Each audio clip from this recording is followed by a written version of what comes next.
When my best friend walked into our dorm room that day, something happened so unbelievable, I just have to share it. There's something oddly deceptive about being alone in a dorm. That quiet stillness makes you think just for a moment that the space is all yours. It's a lie. Especially when your roommate is someone like Leo, my best friend. Leo's the type who never knocks, never texts first, and always bursts in like he's the star of his own sitcom. We'd been roommates since freshman year, friends even longer. I knew his habits, his routines, every little quirk, or at least I thought I did. That Tuesday started like any other. Classes, a bit of wandering around campus, a boring lab session. Leo said he'd be out late, something about a study group for a big exam he was finally taking seriously. When he left, backpack over one shoulder, he tossed out a casual "don't wait up" like it didn't matter. So, with the dorm all to myself, I did what anyone would do when they get a rare moment of peace. I got comfortable. Like, really comfortable. Lights low, music soft, just relaxing and enjoying the quiet. It wasn't anything weird. I just liked the calm, the soft sheets, the cool air, the kind of stillness you only get when no one's around. It felt like freedom. My freedom. I was sprawled, out on my bed, scrolling through memes and playlists, totally relaxed in that special way you can be only when you're alone. I was sure the door was locked. Outside, I heard laughter in the hallway, faint and distant under the hum of my desk fan. I didn't think twice. No one was coming in. Then it happened. At first, just the faint jingle of keys, a soft click. I figured it was someone next door. I barely looked up until the handle turned. Time slowed. The door swung open in a flash of hallway light. And there stood Leo mid-sentence, smiling until he saw me. We both froze. He stopped mid-step, mouth open, eyes wide. I sat there caught completely off guard like a deer in headlights. For a long, painful second, no one moved. Then Leo blinked. Oh? Sorry. Hestamared, stepping back, but still not looking away like his brain hadn't caught up yet. I scrambled for the blanket, my hand suddenly forgetting how to work. My heart was racing, my mind spinning. It was the most awkward 5 seconds of my entire life. I finally managed to throw the blanket over myself and found my voice. "You said you'd be gone all night," I barked. It wasn't anger, just pure shock. "Study group got canceled," he mumbled, still. Frozen like he'd just walked into a crime scene and couldn't look away. His eyes darted everywhere, the lamp, the desk, the floor. Anywhere but me until they finally met mine again. "I texted you," he said. "My phone's on Do Not Disturb," I shot back, still running on adrenaline. Silence, heavy, suffocating silence. Leo slowly closed the door behind him, quiet like he didn't want anyone else to know what just happened. He leaned against it, arms crossed, eyes slightly turned away. I sat there wrapped in the blanket, breathing hard like I'd just sprinted a mile. I didn't expect," he started, then stopped himself. "What? That I'd be naked?" I said, raising an eyebrow. He scratched the back of his neck, his face turning redder than I'd ever seen it. "I mean, yeah." We both burst out laughing, nervous, shaky laughter, but it broke the tension. The ridiculousness of it all finally sank in. Leo took a small step forward like he thought I might throw something at him. "Look, man, I didn't mean to. I should have knocked." "Yeah, you really should have," I muttered, still clutching the blanket but starting to relax. He sat on the edge of his bed across from mine. "You always do this when I'm gone?" he asked, half joking. "Only when you promise to be out for hours," I shot back. "It's my room, too." He nodded, resting his hands on his knees. "Fair enough." "I just didn't expect to walk in on a full moon." I gave him a mock glare, trying not to smile. "You done?" He shrugged. "I don't know. Should I be worried this will happen again?" I rolled my eyes. "And please, I'm deadbolting the door from now on." "Probably smart," Leo said with a crooked grin. But then his expression softened. "I really didn't mean to embarrass you. Something about the way he said it caught me off guard." His voice was low, calm, more sincere than I'd ever heard it. Usually Leo would make a joke and move on, but not this time. I'm fine, I said quietly. Really? Just caught off guard? He asked. I nodded, though my chest still felt tight. Yeah, me too, he said after a pause. But the way he said it, it didn't sound like he was just talking about walking in on me. There was something else there, something unspoken, heavy in the air between us. And that's when it hit me. Maybe it wasn't just embarrassment I was feeling. Maybe in some strange, confusing way. Part of me didn't mind being seen, but I wasn't ready to unpack that yet. Anyway, I said, clearing my throat and shifting under the blanket. Next time your plans change, maybe send a warning text. Leo smiled again, but there was something different in his eyes this time. Something I couldn't quite read. Yeah, he said softly. Next time, I said, but he didn't move. Didn't grab his books. Didn't act like we could just rewind to how things were before.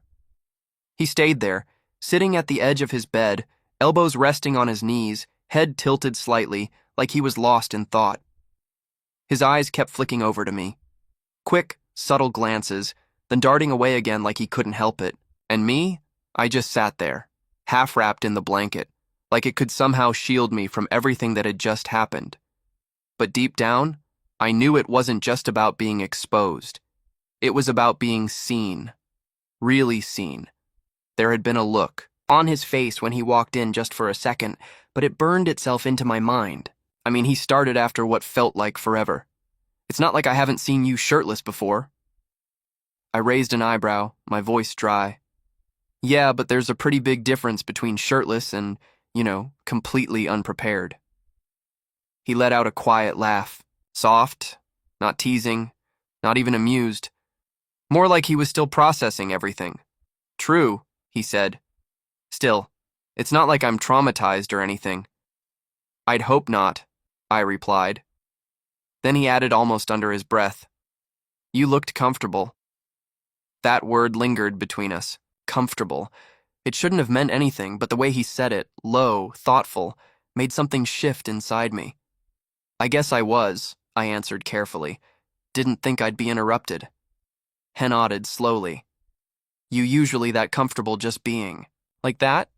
The question caught me off guard, but it wasn't mocking or weird. It was genuine, curious, like he wasn't just asking about what happened, but something deeper.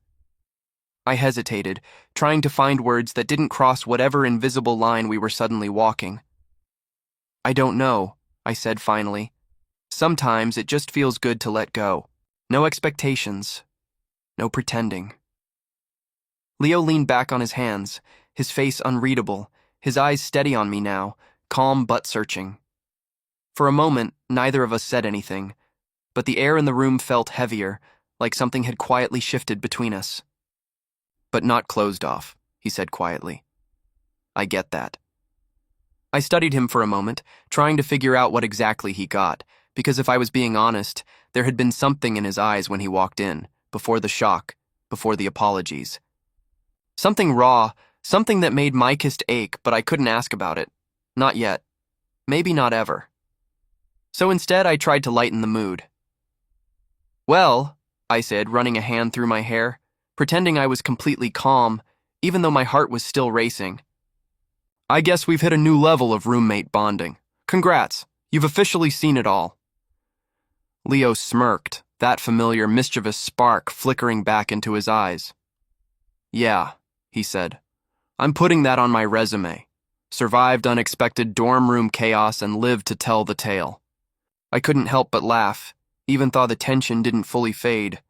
If anything, the humor just covered it thinly, like a curtain pulled over, something we both still felt underneath. Then Leo looked at me again. His voice was quieter this time. I didn't mean to make it weird.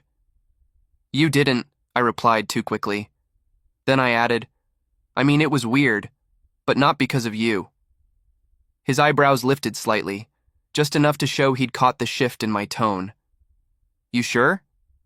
I stared up at a crack in the ceiling, searching for an easy answer. Yeah, I don't know. Maybe I'm just tired. Another pause. A breath. You're not the only one who gets tired. Leo said softly. His voice had changed lower, steadier, like he was letting something real slip through. Sometimes it feels like I'm always trying to keep up with this version of myself, like I'm supposed to be the confident guy, the one who always has it together. But if I drop that for even a second, people start asking questions. And just like that, the room shifted again. Quieter, deeper. Something inside me knew we were standing on the edge of something. Something we couldn't take back. Something real. I turned toward him, surprised by his honesty. Leo wasn't exactly the open book type. If something bothered him, he usually buried it under a joke or drowned it in an energy drink. Vulnerability wasn't part of his usual playbook. People ask questions about you, I asked, half curious, half teasing. Sometimes, he said. Not directly. Just you know how it is. Guys don't really talk about this kind of stuff, especially not roommates. The room suddenly felt smaller. Not uncomfortable, just closer. Like the space between us had quietly shrunk even though neither of us had moved. I shifted slightly, adjusting the blanket around me. Leo's eyes flicked away, then back almost instinctively, and for the first time, neither of us looked away. There was a pulse in the air. Not quite electricity, but something close. Like the world had paused again. Not because something went wrong, but because something real had come into focus. Something that had always been there waiting. I should probably put something on, I said finally, though I didn't move. Probably, Leo agreed, his voice low, but he didn't look away. And I didn't reach for my clothes. We just sat there for a moment, letting the weight of it all settle. It wasn't uncomfortable, not anymore. If anything, it was charged. And that was somehow more terrifying than the embarrassment had been because this wasn't about being caught anymore. This was about what came next. Leo leaned back against the wall, hands tucked behind his head. He looked relaxed, but his eyes told a different story.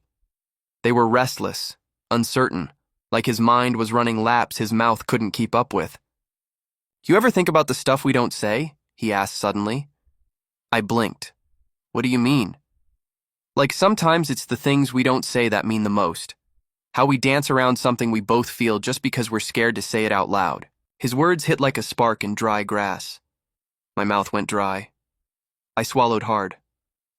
Are we talking about the same thing? I asked. He shrugged, but not the usual easy, careless kind. This one was careful, weighted. I don't know, he said. Are we? I looked at him. Really? Looked past the grin, past the posture, past the act. There was something in his face that was hesitant, but not unwilling. I think, I said slowly, choosing each word with care. If we are, maybe we shouldn't stop now. There it was. Not a confession, not yet, but an invitation. A quiet step towards something neither of us fully understood. He didn't answer right away. He just watched me, his expression unreadable. Then finally, he gave a small nod. Okay, he said, but it wasn't casual. It wasn't filler. It was real, solid, like the sound of a door quietly unlocking. And in that silence that followed, something shifted. We had crossed a line we couldn't uncross, even if we wanted to, even if we tried to laugh it off later or pretend nothing had changed, but neither of us moved. Not yet. The quiet between us felt heavy, fragile, like one wrong word could make it all crumble. I adjusted the blanket around me, not to hide, but just to give my hand something to do, something to hold on to while my heart raced in my chest. Across from me. Leo still sat with his arms behind his head, trying to look calm, but I could see right through it. His eyes were too focused, too sharp. He wasn't calm. He was waiting. I cleared my throat, hoping the sound would pull us both back to earth. So, are we actually talking about something right now, or are we just circling around it, afraid to land? Leo let out a soft breath that might have been a laugh, but there was no humor in it. I don't know, he said quietly. Maybe both. His voice sounded different now. No teasing, no confidence, just honesty, raw and stripped down. It made something inside my chest tighten. I wasn't used to hearing him like that. Vulnerability didn't fit him like his usual armor did, but it was there in the way he stared too long and how rarely he blinked. He began, then stopped. The words caught on his lips. He sat up a little straighter. I didn't mean to walk in on you. That part was pure luck. Yeah. Well, I said softly. Luck usually doesn't feel like a turning point. He nodded slowly, eyes dropping for a moment before meeting mine again. It did, he admitted, and I didn't expect it to. But seeing you like that? His voice faltered. My heart jumped. Because you were uncomfortable? No, he said quickly, shaking his head. That's the thing. It should have been. I've seen people like that before, like locker rooms, trips, whatever. But this was different. You weren't just unclothed. You were unguarded. The words hit deeper than I expected. Is that a bad thing? I asked quietly. He shook his head again, this time more certain. Not bad, just rare.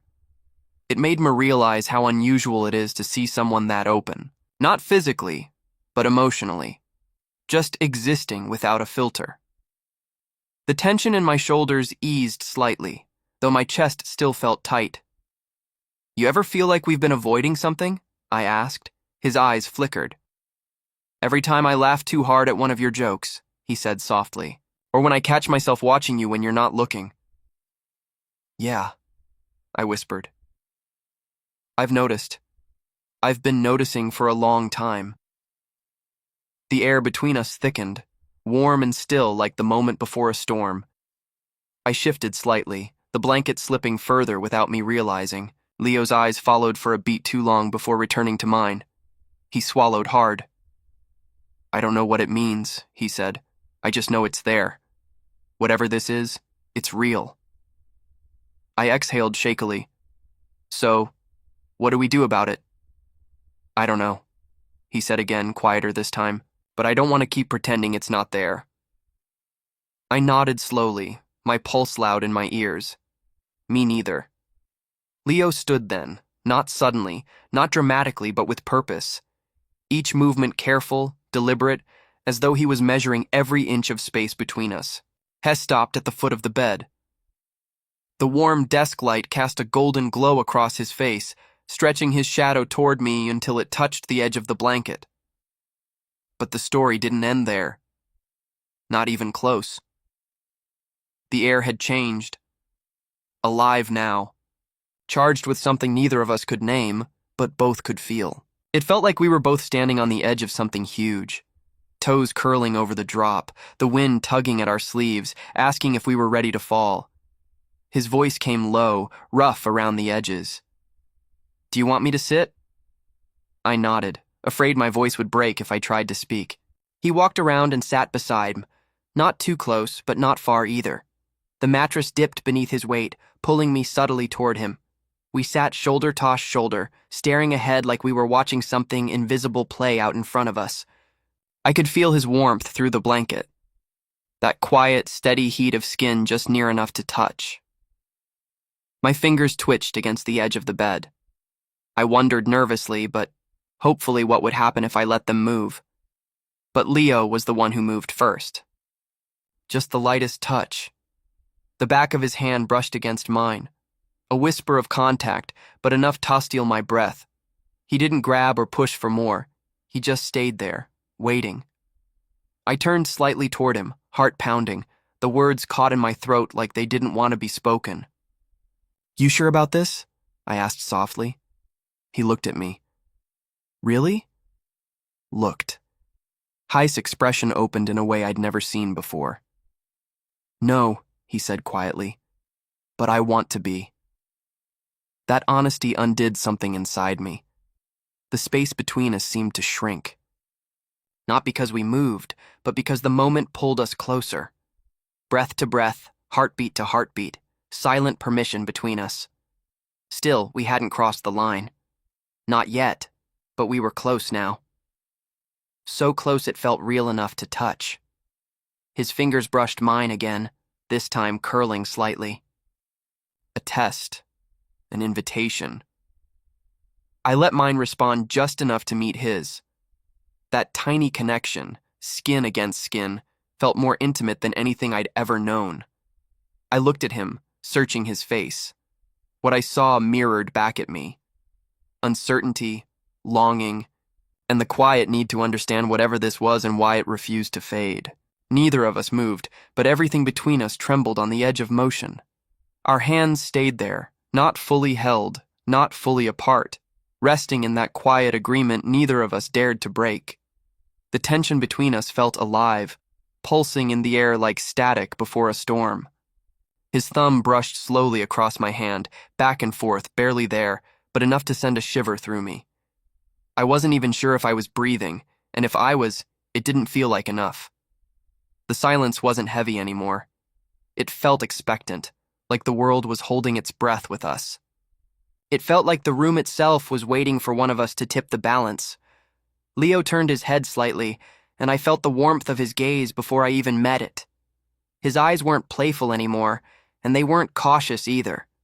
They were searching, trying to read something buried just beneath my skin. When I didn't pull away, when I let my hand stay in his, the corner of his mouth lifted slightly. Not a full smile, just a flicker of understanding. Maybe relief. "I don't know what happens if we do this," he said, voice low and steady. "But I know I won't forget how it felt if we don't." His words sent a shiver through me, not because they were dramatic, but because they were honest. I'd lived under the weight of unspoken feelings for so long, I'd almost forgotten what truth sounded like. And now here we were, standing on the edge of something real, something terrifying, something we couldn't ignore. I shifted slightly, turning more toward him. The blanket slipped lower across my chest, but I didn't care. Leo's eyes followed the movement for a heartbeat, then flicked back to mine, gaze heavy with tension like the air itself might snap between us. "Have you ever thought about it before?" I asked softly. "Not just tonight." "You mean us?" He hesitated. Not because he didn't know, but because it mattered. "Yeah," he admitted finally. "Not in a straight line. Not like, oh, I'm into guys now." It was more like you. You were the exception I kept trying not to make. That hit something deep inside me. My heart lurched. I let the silence hang there, not because I had nothing to say, but because I was scared of what might happen if I said too much. What if this was confusion? What if tomorrow he regretted everything? But when I looked at him, really looked, none of that matched what I saw. He wasn't confused. Maybe scared, sure, but not lost. He was here with me. "You're not just experimenting, are you?" I asked, voice quieter now. "Because I can't be something you try on and take off when it gets uncomfortable." Leo sat up a little straighter, his hand tightening around mine. Tightening around mine. "No," he said firmly. "This isn't curiosity. It's something I've been trying to understand for a while, and maybe I don't have all the answers yet, but I know this much. I don't want to look back and wonder what would have happened if I'd stayed afraid." His words sank deep like stones dropped into water, rippling through everything I thought I understood. I nodded slowly, unable to speak just yet. Then I leaned closer. Our knees touched. Nothing else moved, and just skin, heat, and the soft rhythm of shared breath holding everything together. "You're shaking," Leo said gently, his eyes dropping to our joined hands. "So are you," I whispered. We both laughed, quiet, nervous, but it cut through the tension just enough to let us breathe again.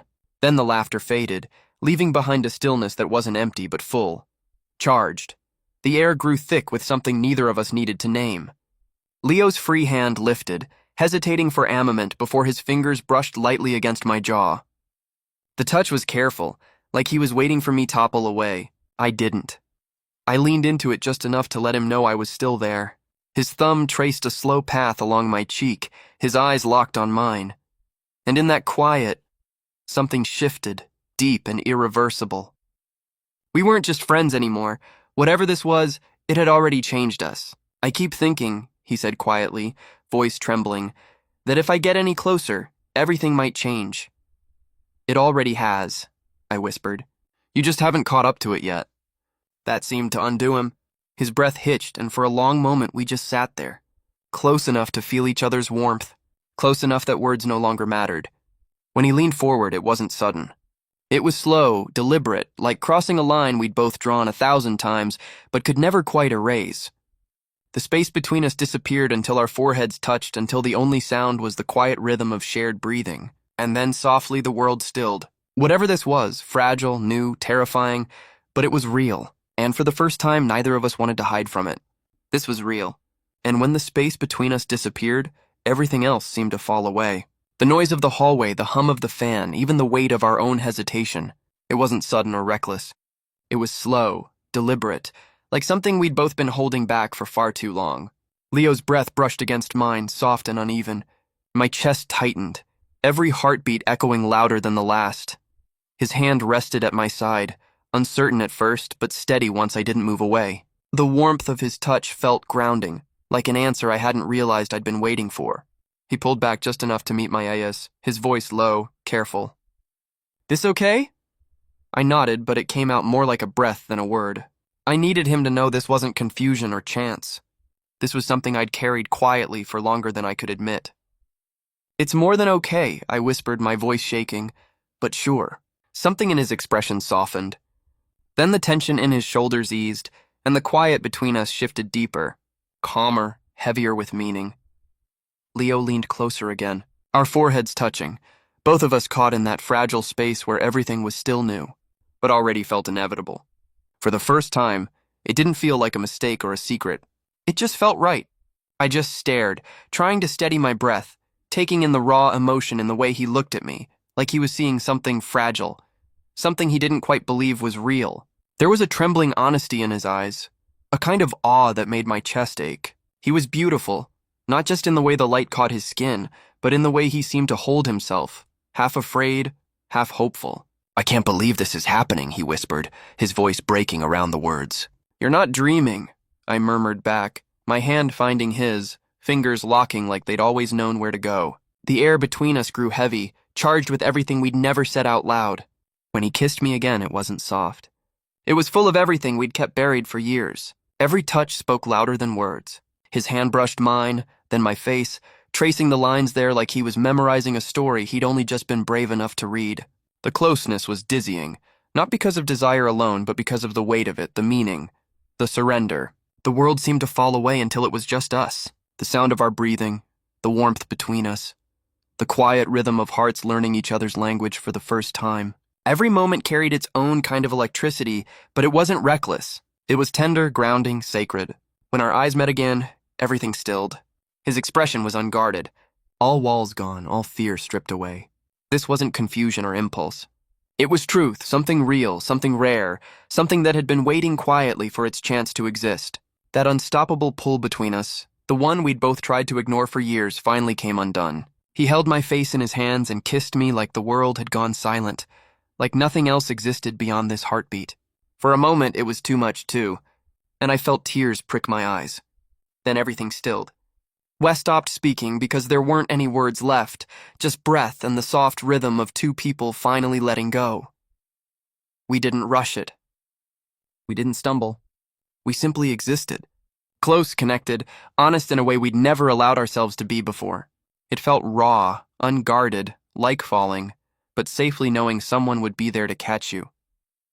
By the time we lay there, quiet and spent from emotion rather than exhaustion, something deep inside me had shifted. Not broken, not lost, just realigned like everything had quietly clicked into place. Morning light filtered through the blinds, painting gold across Leo's shoulders. He was there beside me, calm and still, his breathing even. For a moment, I just watched him, the rise and fall of his chest, the way the sunlight caught the edge of his smile and it hit me. This wasn't a dream. We'd crossed a line we could never uncross, and somehow that didn't feel frightening. When I shifted, his eyes fluttered open, soft and hazy until they found mine. Then he smiled, slow, sleepy, and completely unguarded. "Hey," he murmured. "Hey," I whispered back. He slid an arm around my waist like he'd always meant to. "What time is it?" he asked, voice rough with sleep. "No idea," I said. "Don't care." He laughed quietly, eyes crinkling the way they always did when he was happy. We lay there in silence, not awkward, just peaceful. I kept waiting for panic, for regret, but it never came. Only warmth, quiet and steady. I meant everything last night, he said softly. None of it was just in the moment. My heart stuttered. Yeah, he nodded. I don't know what this is yet, but I don't want to pretend it didn't happen. Relief washed through me like sunlight breaking through clouds. Me either. He leaned in and pressed his forehead against mine. A soft promise in the space between us. We'll figure it out, right? I nodded. We would. There were still 1,000 questions waiting outside that room, but none of them felt impossible anymore. Not with the way he looked at me. Not with the way his fingers laced through mine, like they'd been waiting their whole lives to fit there. We weren't just best friends now. We were something more. Not perfect, not labeled, but real. And whatever this was, we'd build it one morning at a time.